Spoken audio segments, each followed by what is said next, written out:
আজকে 3 বছর ধরে আমার গ্রাম থেকে দূরে। আপনাদের সাথে এত বড় অন্যায় হলো, আপনারা পুলিশের কাছে জানবেন? আমরা পুঁটি মাছ হইয়া বোয়াল মাছের সাথে লড়ি কেন? গ্রামে আমার সব আছে, তারপরেও আজকে আমি দিন মজুরি করি।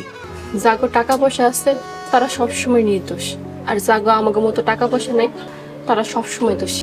আমরা আর কি করবো কন? আপনারা গ্রামে যাবেন, তাও সম্মানের সাথেই যাবেন। আজ থেকে আপনাদের সকল দায়িত্ব আমি নিলাম। বাবাজি, আপনি ওগুলোকে পারবেন না, ওরা অনেক খারাপ, ওরা আপনার অনেক বড় ধরনের ক্ষতি করে ফেলাইবো। আপনারা এখন আমার পরিচয়টা জানেন না। আমি রাদিন চৌধুরী। আমার বাবা রাইসুল চৌধুরী।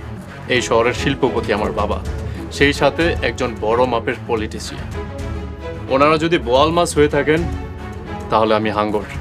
কিন্তু আপনি আমাকে লাগে এত কিছু কেন করবেন? এটা আমি আমার নিজের জন্যই করব।